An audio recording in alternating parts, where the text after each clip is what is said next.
Welcome back to another edition of Community Rewind. I'm your host, Alex Smeet, and we have a ton of stuff up today. So why waste any more time? Let's go ahead and dive right in. It's no secret of what's happening socially and politically around our country today, and we are able to catch up with the Director of Church Outreach and the Associate Campus Minister, Jasmine Barnett, to get her thoughts on how we've gotten to this point and what we need to do going from here, and a lot more. I would say it's been a build-up over time. Racism has existed since our country began 400 years ago with slavery. A lot of people refer to that as the original sin of our nation, really. Slaves being brought into the country, worked as labor, viewed as labor and not as humans.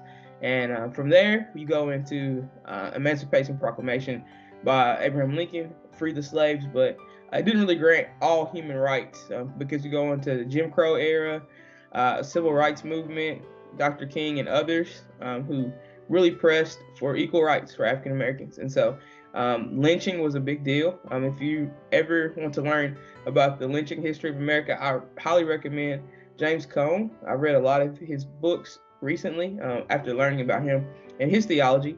And he talks about liberation theology a lot.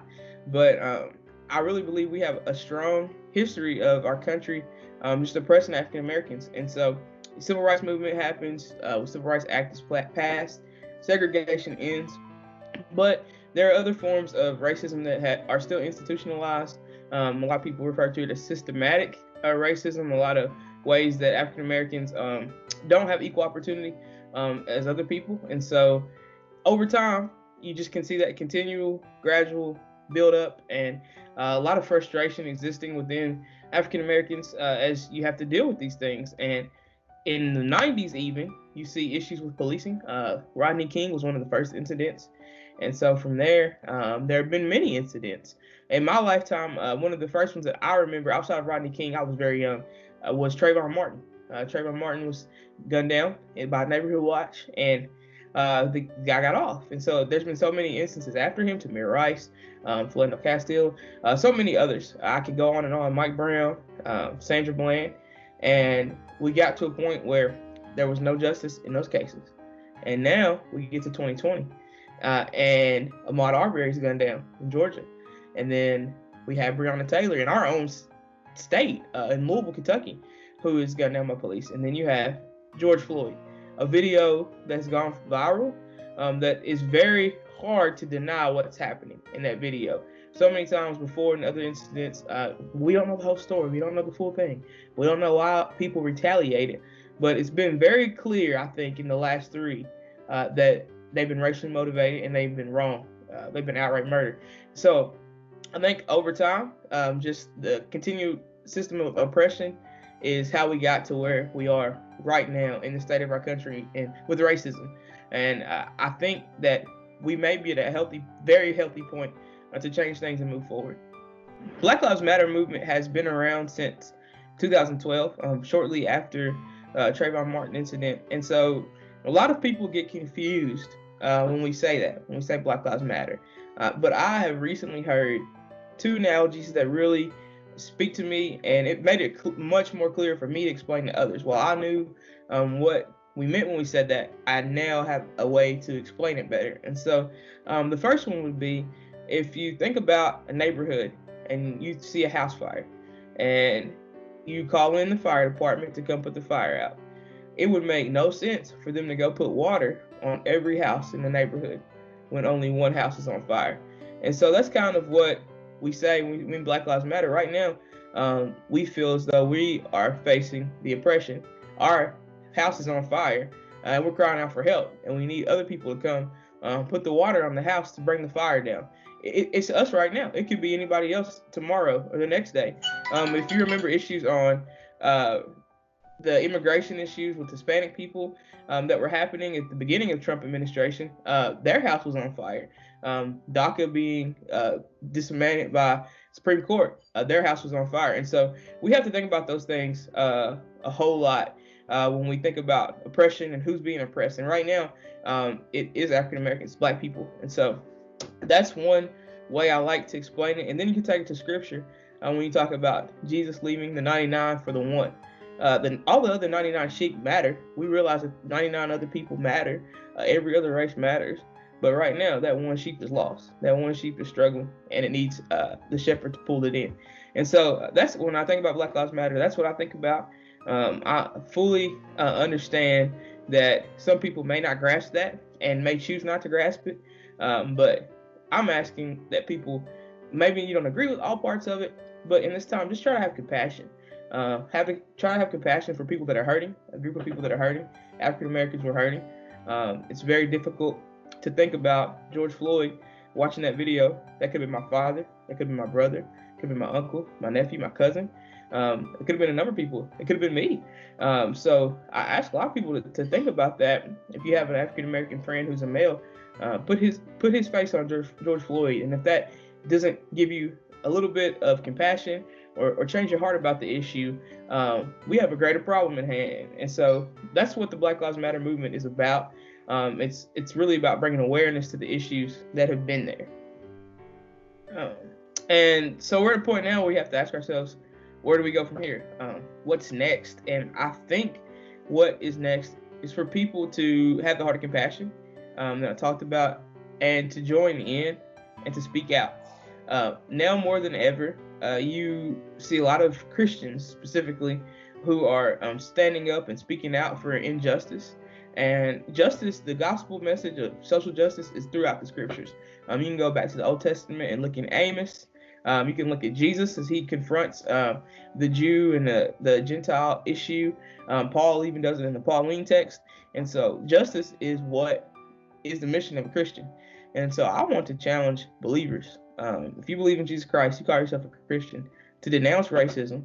And some of that starts by speaking up and standing up for people who can't always speak and stand up for themselves. And it's very helpful when I see white people speak up against these injustices, because for so long it's only come from black voices.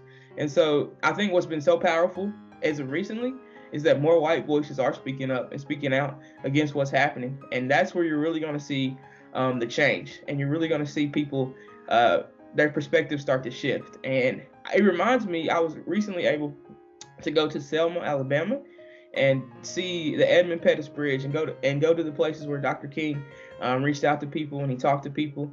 And in Selma, that was the bloodiest place for civil rights movement. On that bridge on that Sunday when they marched, it's called Bloody Sunday.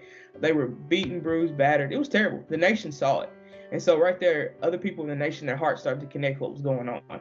And Dr. King challenged Christian leaders around the world to come to Selma and march with them the second time.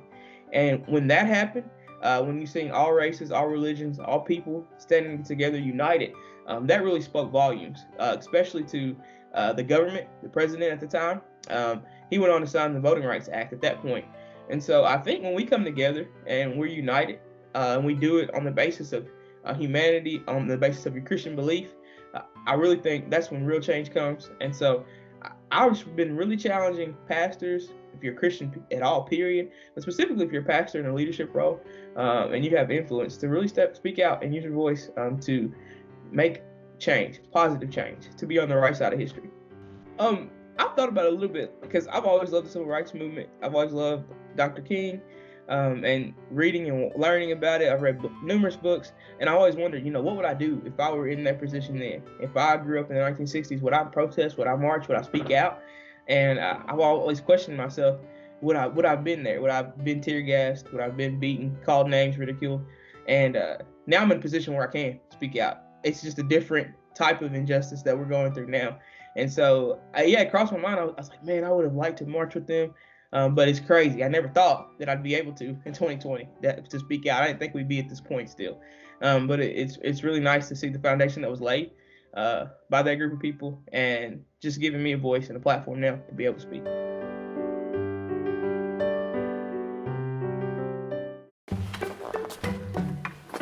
Why don't you ever see elephants hiding in trees? Because they're really good at it.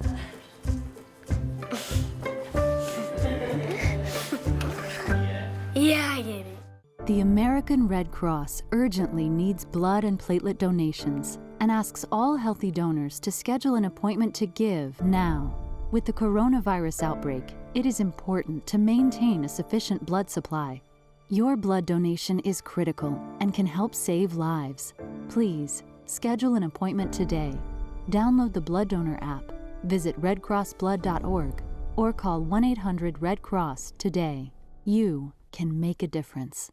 Wash your hands, stay home, cover your cough. It's our new reality with COVID-19. The anxiety can be overwhelming. If you're feeling extra worried, you're not alone. You can still contact a mental health professional. They're ready to help you get through this. And remember, prepare, focus on the essentials. Protect, keep some space from people outside your home, and disinfect a lot. Get the facts at kycovid19.ky.gov. Prepare, protect, disinfect. It appears these hot ashes are about to be dumped, which could possibly start a wildfire. How will Smokey deal with such a hot situation? The garden hose defense. Next, a thorough stir. Then another spray. And finally, feeling if the ashes are cool. Oh, yeah. Ah yes, the selfie. A ritual practiced so frequently with this tribe, but not so much by Smokey Bear. Only you can prevent wildfires. Testing. Why did the girl ask the mushroom to dance? Because he was a fun guy.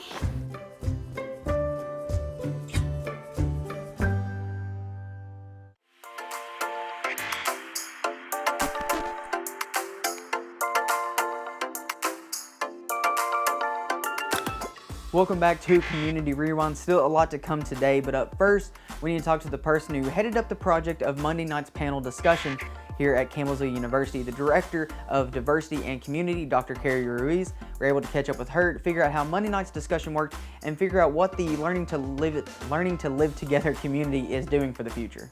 I feel that it was successful. The feedback that I've received so far is that it was successful in what we were trying to accomplish was just to share some information, and the panelists seemed to feel good about it.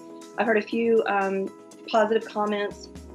I think, part of the problem is when we have a panel like that, we don't know who is tuning in, and we're trying to speak to a very broad audience. And perhaps I was aware there was a little bit of negative feedback. I think that maybe there were some things that, there were some expectations that things be addressed specifically that we weren't able to address specifically because our goal was to speak broadly about this issue at first. And that is certainly not to say that those specific conversations are not going to continue. We need to start thinking about how we can change our structures.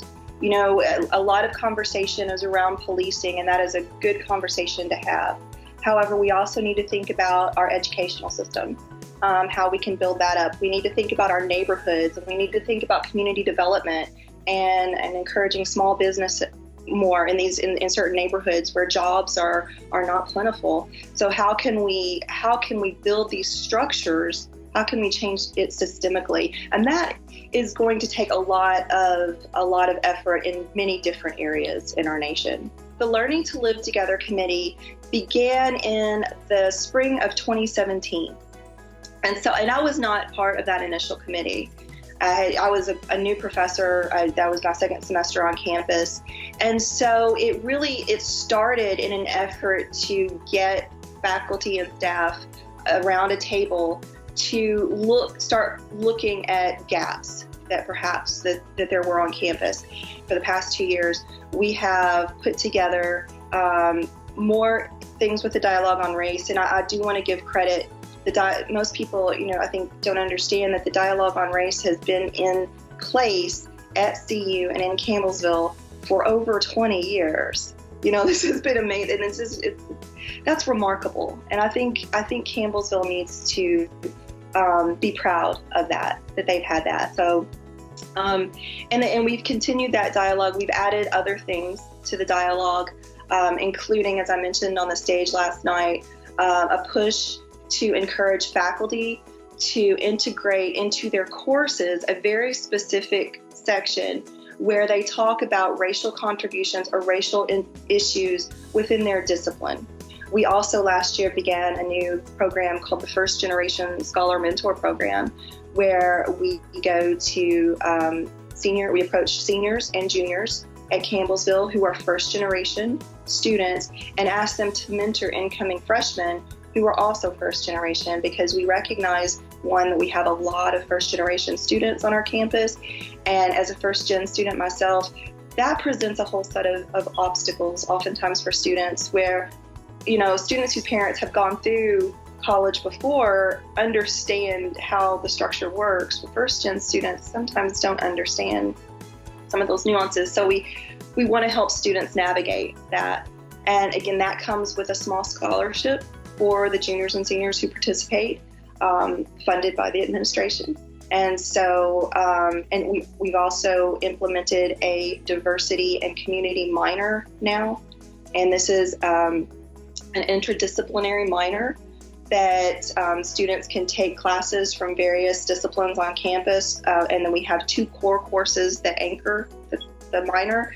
One is diversity and community, taught from a sociological perspective, and I teach that one. Another one Dr. Hernandez mentioned on stage last night, and that is diversity in the Bible, which is taught from a theological perspective. We would like to have a student committee. So an equivalent student committee that would be a student diversity and community committee.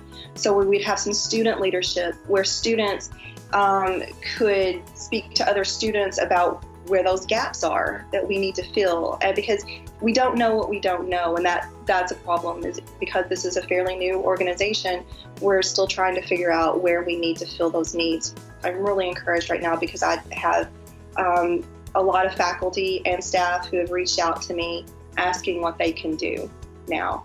And I think we heard Dr. Early mention last night that the QEP lectures, which is a staple of Campbellsville, is going to dedicate the next academic year to speaking about race relations. And we have had some really good programming.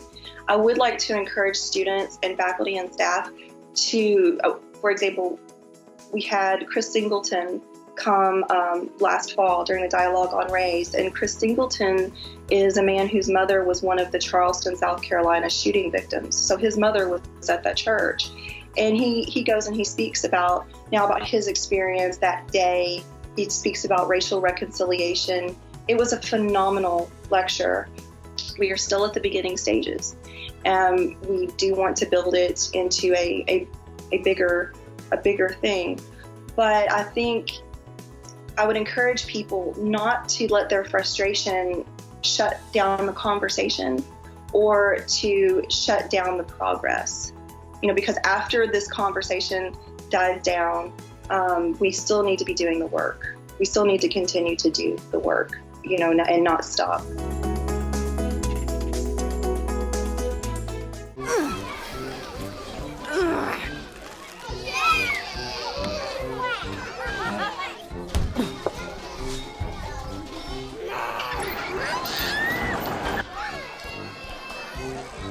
If you love them enough to crawl into a play place to get them to come down, then surely you'll check nhtsa.gov/the-right seat to make sure they're in the right car seat. Roll over. When you adopt a shelter pet, you discover all the things that make them unique. And your mother. They're a little bit of a lot of things, but they're all pure love. When I was in foster care, I never knew when I would have to move, so I always had my suitcase ready to go.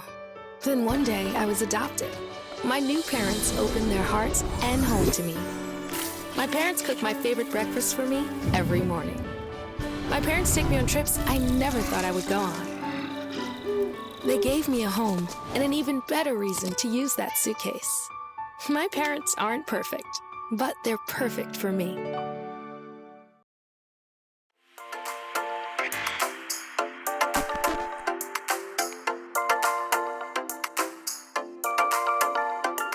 Welcome back to Community Rewind. Up next is the man that has been here every single week, EJ Pavey, and he's going to talk about See You at Home, and a little bit of a spoiler alert, See You at Home didn't go exactly the way it was planned this week. So last week was week number 9. The prompt that I sent out at the beginning of the week was pretty straightforward and fairly simple. Just asked the question, what have you learned during the pandemic?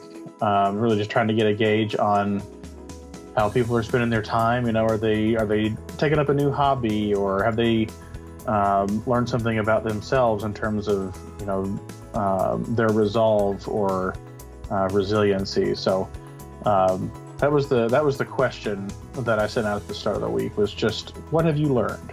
In response to kind of the social, political climate and all of the things that are going on with regard to how people are reacting to the pandemic and how people are reacting to different social movements, especially the one that's being highlighted right now is the Black Lives Movement, or Black Lives Matter. And so I really thought it would be a good idea to use the See You at Home platform just to say that we have to be intentional about demonstrating care to everyone. And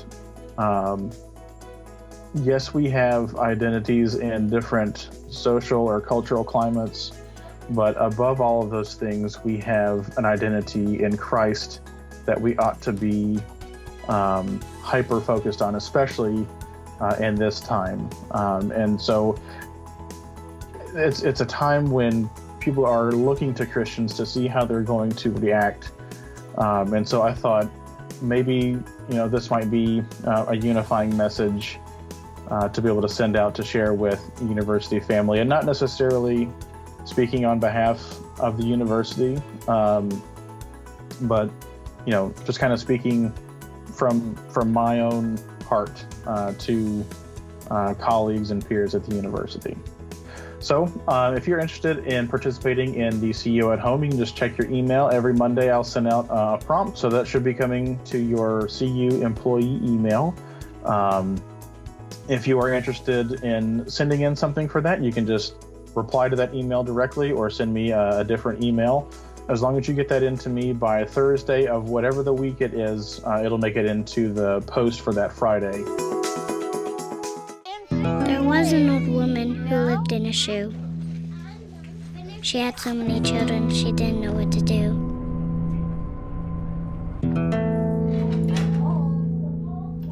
She gave them some broth without any bread and kissed them all soundly and put them to bed. Hunger is a story we can end. End it at feedingamerica.org. Patriotism. It inspires passionate debate, and it's worn like a badge of honor with good reason, because it means love and devotion for one's country. But what really makes up this country of ours? It's the people. To love America is to love all Americans. This year, patriotism shouldn't just be about pride of country. It should be about love. Love beyond age, sexuality, disability, race, religion, and other labels. Because love has no labels.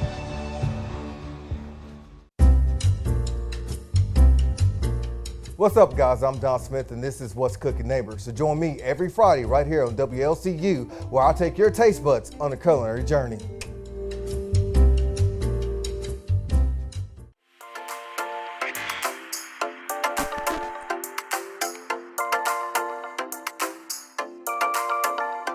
One person left for us this week on Community Rewind.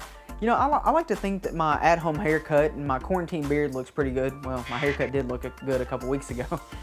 But maybe some people aren't quite as lucky as I was. And School of Cosmetology and the School of Barbering were able to open up earlier this week, finally.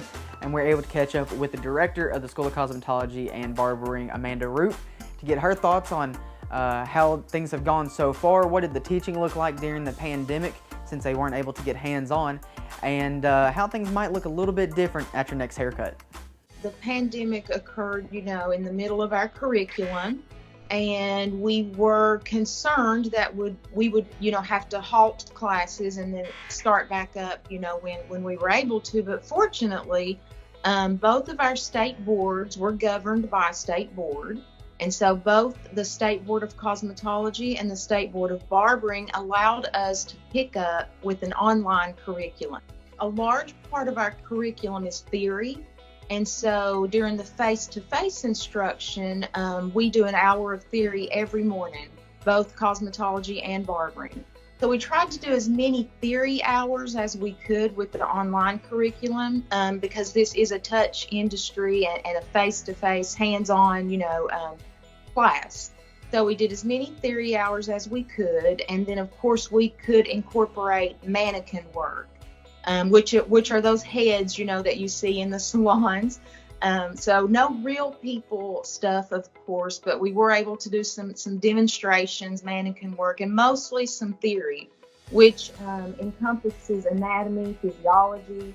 There's some chemistry in there. So a lot of people don't think about the book work that goes with these classes, but there are some, and we were able to do that online. We were concerned when we switched over to the online curriculum about retention and enrollment issues.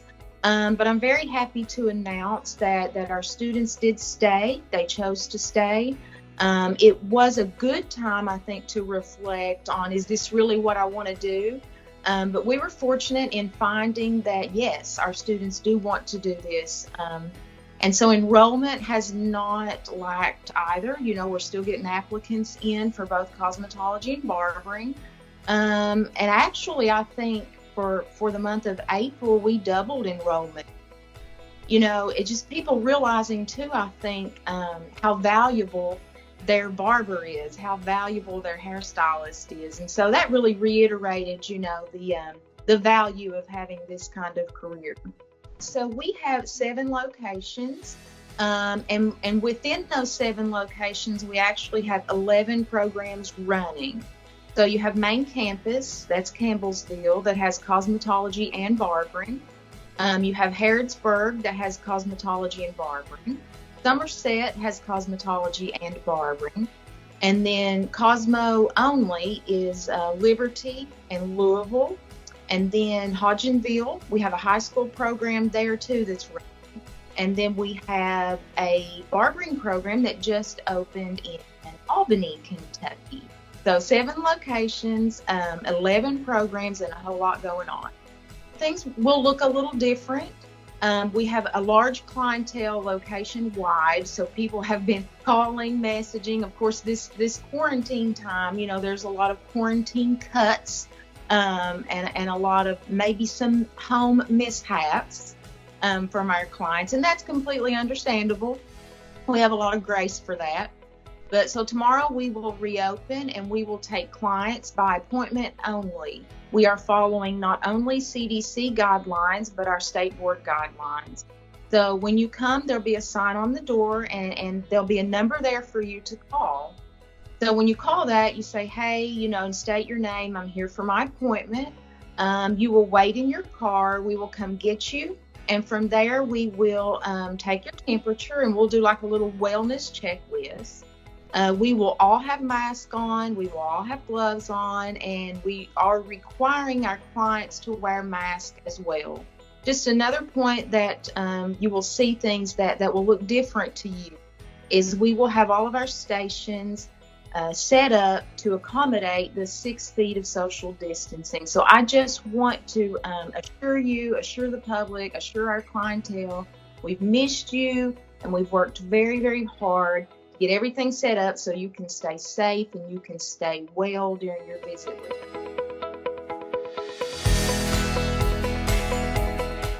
And that's going to wrap things up for this week's edition of Community Rewind. We've had to take so much stuff and put it into such a short amount of time. But luckily, you all get to continue the conversation at home with your family and friends. And on the upside, you can get a haircut and look good while you're doing it, right? If you missed anything in this week's episode or in previous episodes, remember you can always head on over to WLCUtv.com. Scroll down till you see Community Rewind icon, click there, or you can head straight over to YouTube and go to WLCU's YouTube channel and you find Community Rewind and a bunch of other great programs free of charge from Campbell University and WLCU. So for Jasmine Barnett, Amanda Root, Dr. Carrie Ruiz, and EJ Pavey, I've been your host, Alex Mead, and I'll see you all next Friday night at 7 p.m. for more Community Rewind.